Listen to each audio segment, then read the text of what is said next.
आज का हमारा टॉपिक है स्विट्जरलैंड में प्रत्यक्ष लोकतंत्र, या हम कह सकते हैं स्विट्जरलैंड में लोकतंत्र का घर।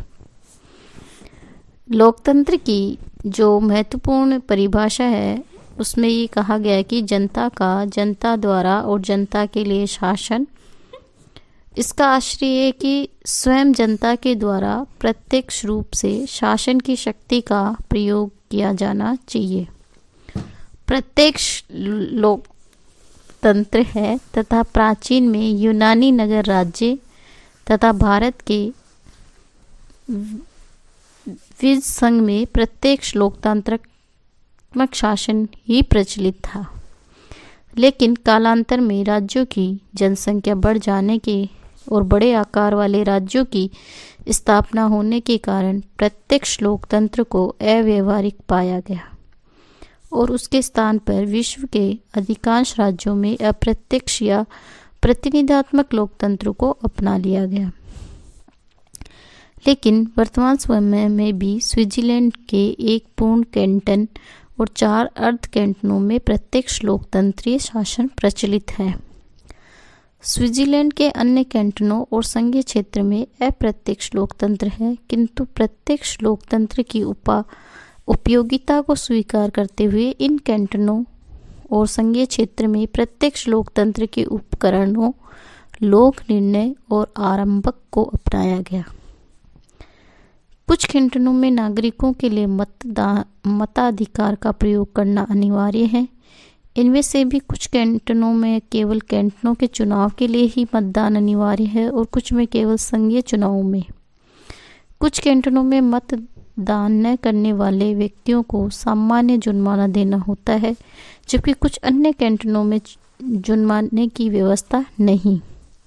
इन कैंटनों में संघीय विषय पर अनिवार्य मतदान और मतदान न करने पर जुर्माने की व्यवस्था है। वर्तमान समय में अनिवार्य मतदान की व्यवस्था में केवल स्विट्जरलैंड में ही है और ये स्वयं व्यवस्था की लोकतंत्रात्मकता का एक और प्रतीक है।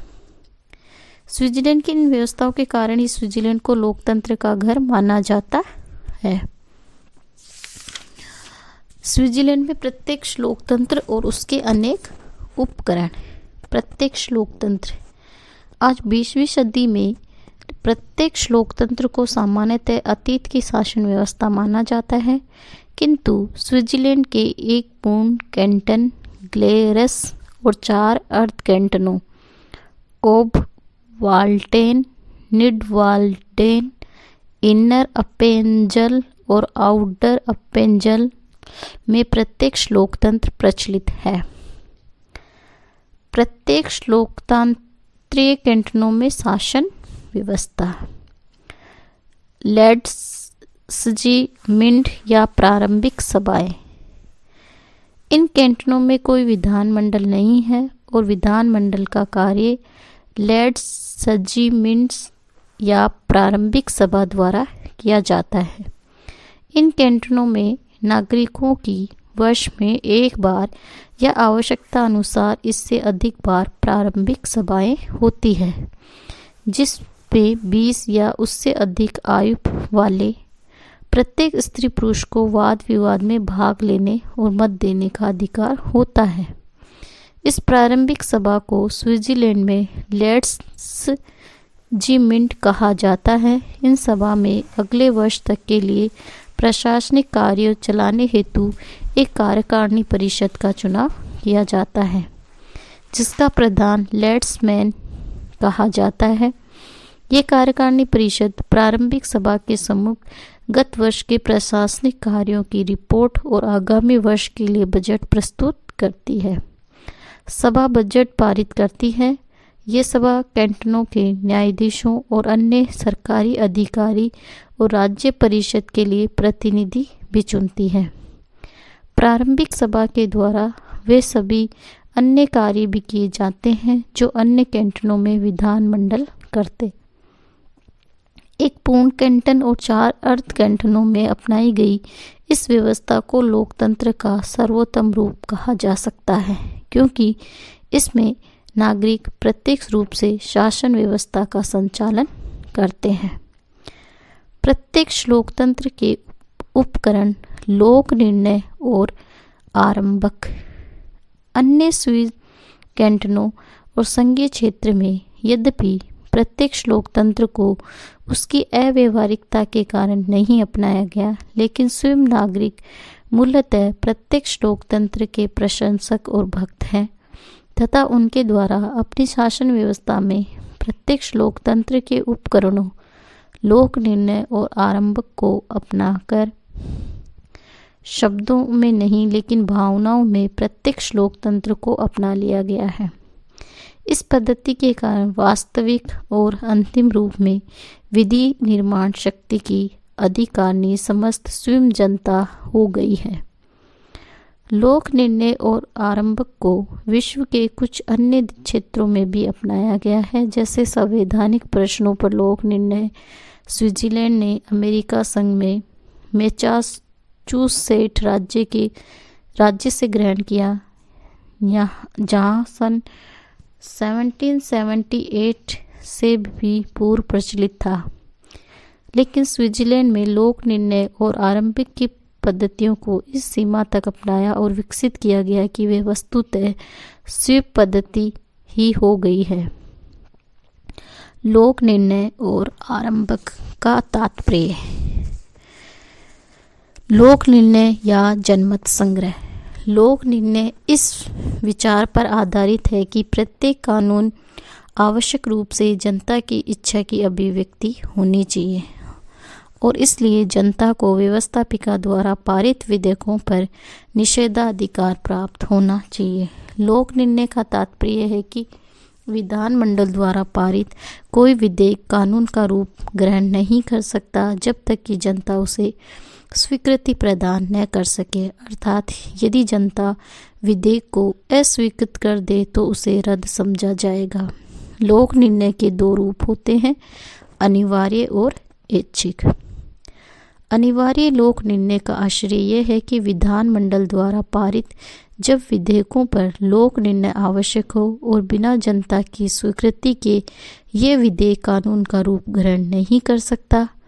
ऐच्छिक लोक निर्णय का तात्पर्य है कि संविधान द्वारा निर्धारित जनता की एक निश्चित संख्या निश्चित समय के लिए भीतर विधानसभा द्वारा पारित विधेयक पर लोक निर्णय की मांग करे, तभी वह उसके लिए प्रस्तुत किया जाएगा, अन्यथा नहीं।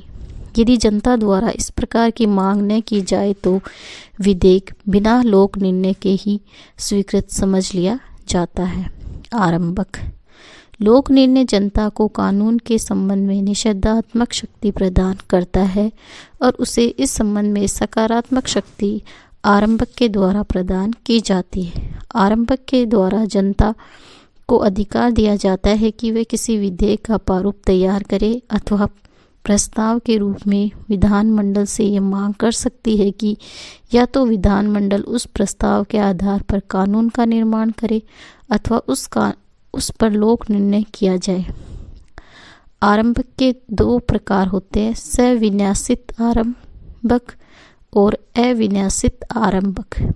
सविन्यासित आरंभ के अंतर्गत जनता स्वयं ही विधानमंडल के सम्मुख विधेयक का पूर्ण प्रारूप प्रस्तुत करती है और विधानमंडल इस प्रारूप को बिना किसी संशोधन के जनता के सम्मुख अंतिम निर्णय हेतु प्रस्तुत करता है।